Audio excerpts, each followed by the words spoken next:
देवेंद्र शर्मा भागते भूत की लंगोटी सही, 2 बार इस्तेमाल हो गया ये।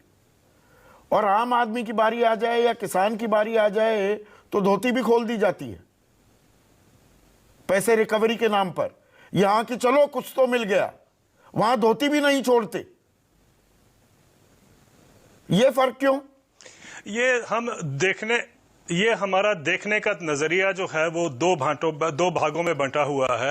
जब हम कॉरपोरेट्स के लोन की राइट ऑफ की बात करते हैं तो देखिए कितना सिंपैथेटिक आपको एक नैरेटिव मिलता है, लेकिन जब हम किसान के लोन की राइट ऑफ की बात करते हैं तो एक देश में ये एक फीलिंग होती है कि भाई ये तो जानबूझकर ये जो डिफॉल्ट कर रहे हैं, इनको तो हमें कब्जा करने के लिए उनकी जमीन ले लीजिए, उनके जो बाकी एसेट्स हैं उनको एक एक करके वो ले जाते हैं। मैं इसलिए कह रहा हूं संदीप कि बड़ा इंटरेस्टिंग है, हमारे एक इकोनॉमिक एडवाइजर साहब थे, उन्होंने क्या कहा कि कॉर्पोरेट के जब लोन हम राइट ऑफ करते हैं तो it leads to economic growth. अब आप समझिए इस बात को, एक तरफ तो कहा जाता है कि किसान का लोन जो होता है उसको जब राइट ऑफ करते हैं या उसको वेव ऑफ करते हैं तो उससे क्रेडिट इनडिसिप्लिन होता है, देश की अर्थव्यवस्था का भट्टा बैठ जाता है। और ये कर्ज माफी जी देश के भट्टा बैठ जाता है, लेकिन अर्थव्यवस्था का भट्टा बिठा देगी ये कर्ज माफी, नहीं तो क्या है ये एनपीएस।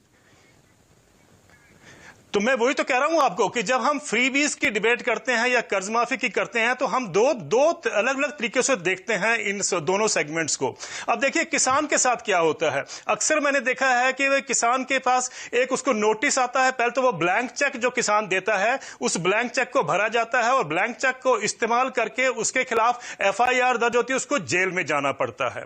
और ये जो विलफुल डिफॉल्टर्स की आपने बात की है उनके छुपाया जाता है उनके नाम, ये हम सब जानते हैं। और जो किसानों के होते हैं वो कचहरी में उनकी फोटो लगती है, ऐसा लगता है कि जो कोई आतंकवादी होंगे। और उनके बाद उनके पास एक जो नोटिस आने से पहले जैसे रिकवरी का प्रोसेस होता है वो भी हम जानते हैं कि किस तरीके से रिकवरी होती है किसानों की। और उसके बाद भी आप देखें कि किसान जो है, क्योंकि ब्लैंक चेक इश्यू किया गया है तो कोर्ट उसको जेल में भेजता है। जेल में बहुत सारे किसान 1 लाख 2 लाख के लोन के लिए भी मरे हैं।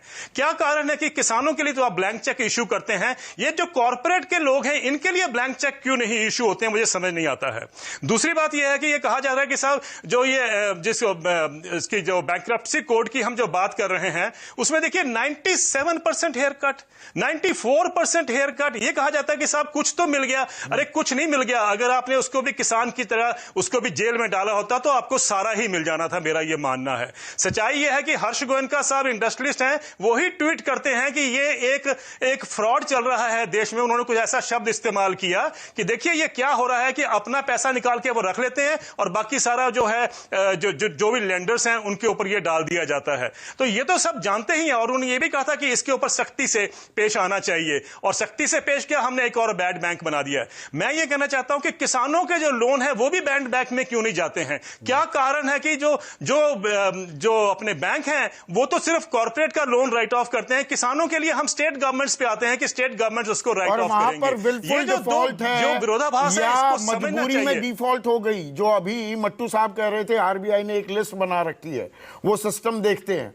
तो आम आदमी के लिए क्यों नहीं? आम आदमी की क्या मजबूरी है? मजबूरी कोई नहीं पूछता, वो कहता है भैया पैसे नहीं दिए गाड़ी उठा लेंगे। किसान को कहेंगे तेरी जमीन लिखवा रखी है, कब्जा ले लेंगे।